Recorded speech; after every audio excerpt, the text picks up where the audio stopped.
Deuteronomy chapters 32 through 34. Pay attention, heavens, and I will speak. Listen, earth, to the words from my mouth. Let my teaching fall like rain, and my words settle like dew, like gentle rain on new grass and showers on tender plants. For I will proclaim the Lord's name, declare the greatness of our God, the rock. His work is perfect. All his ways are just, a faithful God without bias. He is righteous and true. His people have acted corruptly toward him. This is their defect. They are not his children, but a devious and crooked generation. Is this how you repay the Lord, you foolish and senseless people? Isn't he your father and creator? Didn't he make you and sustain you? Remember the days of old. Consider the years of past generations. Ask your father, and he will tell you, your elders, and they will teach you.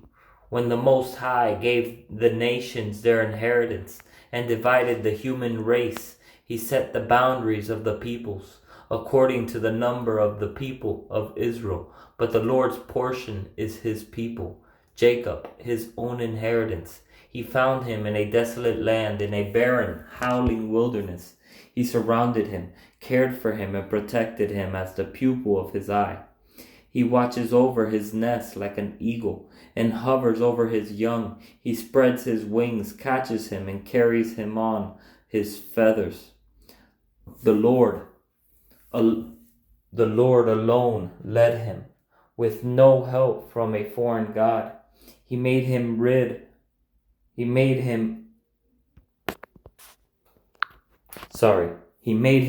on the heights of the land and eat the produce of the field.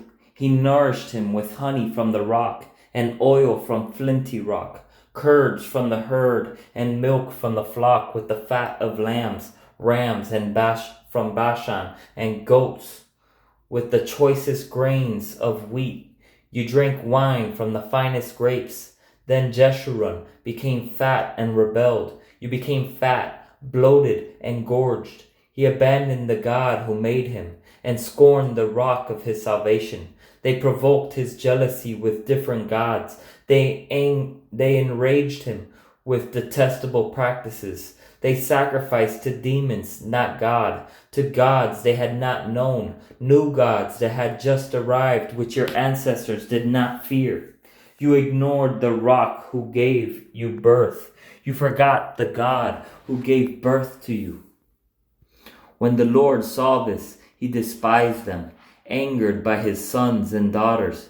He said, I will hide my face from them. I will see what will become of them. For they are a perverse generation, unfaithful children. They have provoked my jealousy with what is not a God. They have enraged me with their worthless idols. So I will provoke their jealousy with what is not a people. I will enrage them with a foolish nation, for fire has been kindled because of my anger, and burns to the depths of Sheol. It devours the land and its produce, and scorches the foundations of the mountains. I will pile disasters on them. I will use up my arrows against them. They will be weak from hunger, ravaged by pestilence and bitter plague. I will unleash on them wild beasts with fangs, as well as venomous snakes that slither in the dust. Outside, the sword will take their children, and inside there will be terror. The young man and the young women will be killed, the infant and the gray-haired man.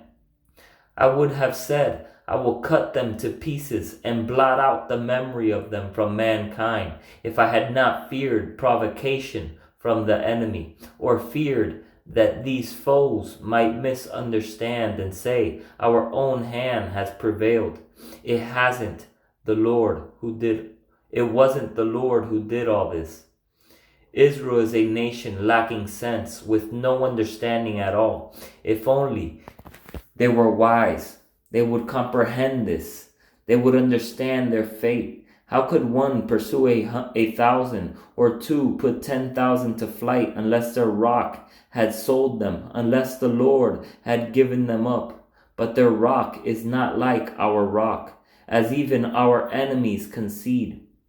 For their vine is from the vine of Sodom, and from the fields of Gomorrah. Their grapes are poisonous, their clusters are bitter, their wine is serpent's venom, the deadly poison of cobras. It is not stored up with me, sealed up in my vaults. Vengeance and retribution belong to me. In time their foot will slip, for their day of disaster is near, and their doom is coming quickly. The Lord will indeed vindicate his people and have compassion on his servants. When he sees that their strength is gone and no one is left, slave or free, he will say, Where are they? Where are their gods, the rock they found refuge in, who ate the fat of their sacrifices and drank the wine of their drink offerings? Let them rise up and help you. Let it be a shelter for you. See now that I alone am he. There is no God but me. I bring death and I give life. I wound and I heal. No one can rescue anyone from my power. I raise my hand to heaven and declare, as surely as I live forever. When I sharpen my flashing sword and my hand takes hold of judgment, I will take vengeance on my adversaries and repay those who hate me. I will make my arrows drunk with blood, while my sword devours flesh, the blood of the slain and the captives, the heads of the enemy leaders. Rejoice, you nations, concerning his people. For he will avenge the blood of his servants. He will take vengeance on his adversaries. He will purify his land and his people. Moses came with Joshua, son of Nun, and recited all the words of this song in the presence of the people. After Moses finished reciting all these words to all Israel, he said to them, Take to heart all these words I am giving as a warning to you today, so that you may command your children to follow all the words of this law carefully. For they are not meaningless words to you, but they are your life, and by them you will live long in the land you are crossing the Jordan to possess. On that same day the Lord spoke to Moses, Go up Mount Nebo in the Abarim range, in the land of Moab, across from Jericho, and view the land of Canaan I am giving the Israelites as a possession. Then you will die on the mountain that you go up, and you will be gathered to your people, just as your brother Aaron died on Mount Hor and was gathered to his people. For both of you broke faith with me among the Israelites at the waters of Meribah Kadesh, in the wilderness of Zin, by failing to treat me as holy in their presence. Although from a distance you will view the land that I am giving the Israelites, you will not go there. This is the blessing that Moses, the man of God, gave the Israelites before his death. He said, The Lord came from Sinai and appeared to them from Seir.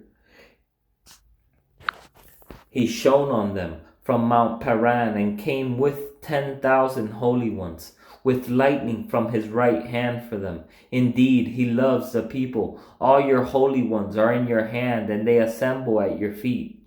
Each receives your words. Moses gave us instruction, a possession for the assembly of Jacob. So he became king in Jeshurun when the leaders of the people gathered with the tribes of Israel. Let Reuben live and not die. Though his people became few, he said this about Judah, Lord, hear Judah's cry and bring him to his people. He fights for his cause with his own hands, but may you be a help against his foes. He said about Levi, Your Thummim and Urim belong to your faithful one. You tested him at Massah and contended with him at the waters of Meribah. He said about his father and mother, I do not regard them. He disregarded his brothers and didn't acknowledge his sons. For they kept your word and maintained your covenant. They will teach your ordinances to Jacob and your instruction to Israel. They will set incense before you and whole burnt offerings on your altar. Lord, bless his possessions and accept the work of his hands. Break the back of his adversaries and enemies so that they cannot rise again. He said about Benjamin, The Lord's beloved rests securely on him.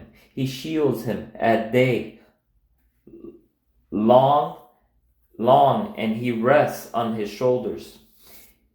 He said about Joseph, may his land be blessed by the Lord with the dew of heaven's bounty and the watery depths that lie beneath, with the bountiful harvest from the sun and the abundant yield of the seasons, with the best products of the ancient mountains and the bounty of the eternal hills, with the choice gifts of the land and everything in it, and with the favor of him who appeared in the burning bush. May these rest on the head of Joseph, on the brow of the prince of his brothers. Firstborn bull has splendor and horns like those of a wild ox. He gores all the peoples with them to the end of the earth. Such are the 10,000s of Ephraim, and such are the thousands of Manasseh. He said about Zebulun, rejoice, Zebulun, in your journeys, and Issachar in your tents. They summon the peoples to a mountain. There they can offer acceptable sacrifices, for they draw from the wealth of the seas and the hidden treasures of the sand. He said about Gad, the one who enlarges Gad's territory will be blessed. He lies down like a lion and tears off an arm of even a head. He chose the best part for himself because a ruler's portion was assigned there for him. He came with the leaders of the people. He carried out the Lord's justice and his ordinances for Israel. He said about Dan, Dan is a young lion leaping out of Bashan. He said about Naphtali, Naphtali enjoyed approval, full of the Lord's blessing. Take possession to the west and the south. He said about Asher, may Asher be the most blessed of the sons. May he be the most favored among his brothers and dip his foot in olive oil. May the bolts of your gate be iron and bronze, and your strength last as long as you live. There is none like the God of Jeshurun, who rides the heavens to your aid, the clouds in his majesty. The God of old is your dwelling place, and underneath are the everlasting arms. He drives out the enemy before you and commands, destroy. So Israel dwells securely. Jacob lives untroubled in a land of grain and new wine. Even his skies drip with dew. How happy you are, Israel, who is like you, a people saved by the Lord. He is the shield that protects you, the sword you boast in. Your enemies will cringe before you, and you will tread on their backs. Then Moses went up from the plains of Moab to Mount Nebo, to the top of Pisgah, which faces Jericho. And the Lord showed him all the land Gilead as far as Dan, all of Naphtali, the land of Ephraim and Manasseh, all the land of Judah as far as the Mediterranean Sea, the Negev and the plain in the valley of Jericho, the city of palms, as far as Zoar. The Lord then said to him, this is the land I promised Abraham, Isaac, and Jacob. I will give it to your descendants. I have let you see it with your own eyes, but you will not cross into it. So Moses, the servant of the Lord, died there in the land of Moab according to the Lord's word.